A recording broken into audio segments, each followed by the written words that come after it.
son enfance. Il y a des événements qui lui rappellent ce qu'elle a subi, ce qu'il a subi. Quelqu'un qui a grandi dans une famille où on n'écoutait jamais ce qu'il disait. Quand il veut parler, on lui dit tais-toi. Toi, tu n'as rien à dire. Toi, tu es toujours idiote. Toi, tu es toujours imbécile. Tu n'as rien à dire. Une personne comme ça, quand elle se marie, elle aura toujours tendance à vouloir imposer ce qu'elle dit, même si elle a tort. La racine de votre personnalité aujourd'hui est celle que vous avez vécue pendant l'enfance. La vie qui est la racine de votre personnalité d'aujourd'hui, quand nous vous regardons, c'est que vous êtes. Cette vie a été tirée de votre enfance. Le mariage est l'un des piliers importants de la vie humaine. C'est le premier sacrement instauré par Dieu selon la croyance chrétienne. L'un des problèmes des couples qui amènent même le divorce est en réalité le passé. Il est donc important de dominer sur son passé, sur son enfance, pour avoir une famille glorieuse. Pasteur Joël Cabazel nous en parle dans la vidéo qui suit. Dans un instant, le genre de passé qui détruit ton mariage. Tu ne peux pas prétendre vaincre les Amalécites si tu n'as pas encore vaincu Goliath. Tu dois d'abord vaincre Goliath. Et ensuite tu vas vaincre les Amalécites. On ne peut pas aller rapidement en besogne sans avoir vaincu Goliath. Tu ne peux pas affronter, tu ne verras même pas les Amalécites. Tu dois d'abord être capable de savoir quel est ce passé qui a détruit ta personnalité pour être sûr que tu peux bâtir un foyer glorieux. Beaucoup de gens ne voient pas leur maladie parce qu'ils refusent de faire face au passé. Il faut apprendre à faire face à ton passé et à réparer ce qui doit être réparé. Est-ce que quelqu'un me capte? Il y a quelqu'un d'autre qui dit non, moi je n'ai pas envie de passer cette partie de mon histoire, je ne l'aime pas parce que j'ai tellement été trahi, j'ai tellement été abandonné par mes parents. Mais si tu ne répares pas ce passé, tu vas détruire ton avenir. Non seulement ton couple sera détruit, mais même tes enfants. Tu vas produire des enfants et tu vas refaire la même chose, mais à ta manière. Que quelqu'un dise à son âme, je dois affronter le passé.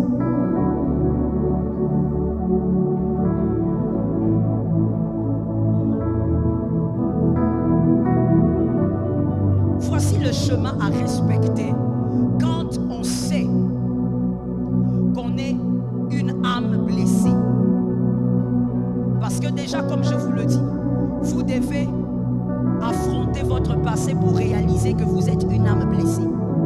Il y a des gens, si je vous donne le micro maintenant, je vous pose la question, vous allez me dire non, non, moi je ne suis pas une âme blessée. Tout simplement parce que tu refuses d'affronter ton passé. Pour d'autres encore, ils ne savent pas que ce qu'ils sont, c'est justement les résultats des événements malheureux. Ils ne savent pas que les autres n'ont pas grandi comme ça. Ils ne savent pas que il y a des femmes, par exemple, qui ne savent pas que la têtudesse qu'elle a envers les hommes, toutes les femmes ne sont pas comme ça. Que quelqu'un dise amen. Il y a des femmes qui ne savent pas que toutes les femmes ne sont pas arrogantes ainsi. Mais il y a justement certaines têtudesses venues d'une catégorie de femmes. Je donne ça comme ça, pêle-mêle. Par exemple, une femme qui, en grandissant, on lui a dit que ton père t'avait abandonné. Elle n'a jamais connu son père. Elle sait que son père était parti. Une femme qui a vécu avec son père, mais le père était très violent envers sa mère.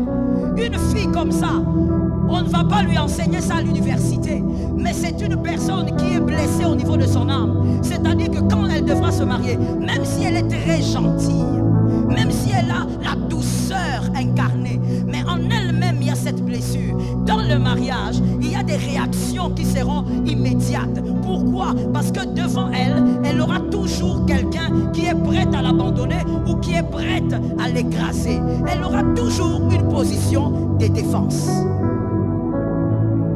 Une personne donc qui ne peut pas vivre dans un foyer de manière équilibrée. Mais pour que la fille ou le garçon comprenne ça, il doit faire face à son passé. Comment avez-vous grandi avec votre père? Parce qu'on commence toujours par les parents. Comment avez-vous grandi avec votre mère? Quel type de relation vous aviez avec votre mère? Je dis vous aviez parce que peut-être qu'elle est morte. Quel type de relation vous avez? Vous êtes un homme. Comment était votre relation avec votre père? Était-il un père avec qui vous jouez? Était-il un père qui vous donnait des conseils en blaguant? Est-ce qu'il vous est déjà arrivé de taper five avec votre père? Quel type de relation vous aviez? Ou c'était une relation d'un chef avec ses subalternes? Comment vous considérez que vous avez été avec votre mère? Est-ce une relation d'amitié? Beaucoup d'hommes ne supportent pas, d'hommes mariés, ne supportent pas d'avoir une relation, une causerie apaisée avec sa femme. Quand sa femme veut lui dire, écoute, moi je pense qu'il ne faut pas faire ça, tout de suite, il se lève, il est sur la défensive. Tout de suite, il se met en colère. Mais la plupart, voici le problème, c'est que quand il grandissait, il a grandi avec une mère tellement autoritaire, il se sentait tellement brimé qu'en devenant adulte, il ne supporte plus l'autorité d'une femme. Toute femme devant lui qui veut exercer d'une certaine autorité, automatiquement, il manifeste la violence. Parce que lui, avec sa mère, n'était pas une relation d'amitié, mais une relation où la mère a tellement écrasé son fils.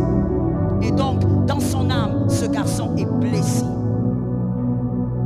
Arrivé dans le foyer, il ne pourra pas être un homme qui va écouter sa femme. Il sera toujours en train de dire, c'est moi qui ai le dernier mot.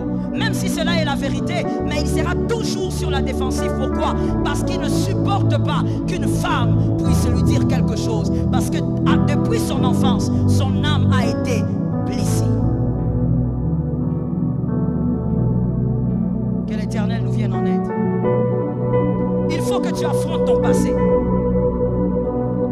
Tu n'as pas grandi avec ton père. Ton mari ne sera jamais ton père. Mais pour régler ton âme, tu dois affronter ton passé. Ne dis pas je vais bien. Non, tu ne vas pas bien. Je vais être très cru avec toi ce soir. Parce qu'il s'agit de blessures de l'âme. Celui qui grandit avec son père, homme comme femme, ne sera jamais comme celui qui n'a pas grandi avec son père. Il y aura toujours une très grande différence.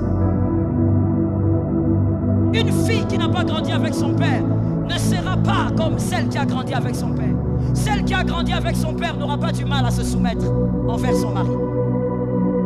Mais celle qui n'a pas grandi avec son père, à un moment donné, il y a des réflexes, des blessures qui vont se manifester. Il y a des sauts d'humeur que le mari ne comprendra pas.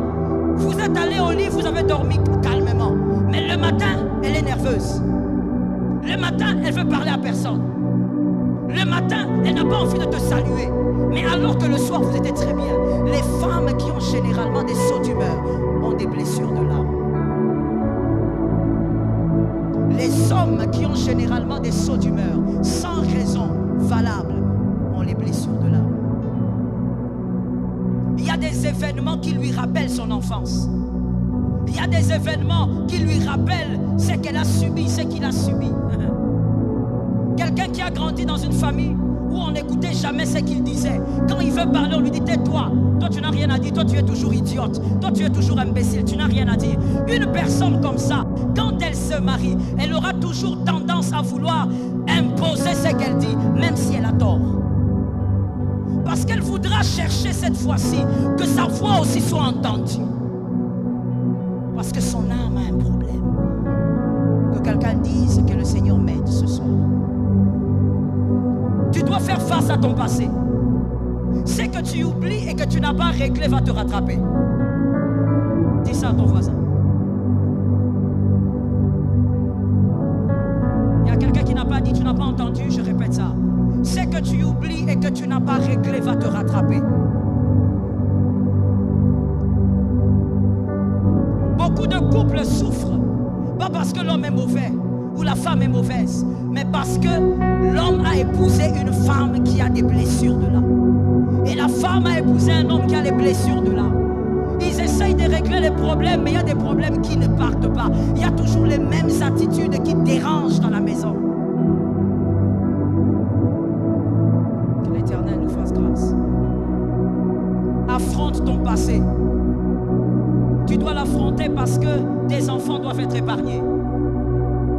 Je suis d'accord avec toi. Tes enfants doivent être épargnés. Tes enfants doivent avoir un autre cœur. Tes enfants doivent vivre dans la vérité, dans la pureté. Tes enfants doivent grandir avec des cœurs ouverts. Si toi tu ne te corriges pas, tes enfants vont vivre les mêmes choses mais sous d'autres formes. Merci d'avoir suivi la vidéo. Que Dieu te donne la grâce de dominer sur ton passé pour un mariage heureux. C'était Communion chrétienne. Pour plus de communion.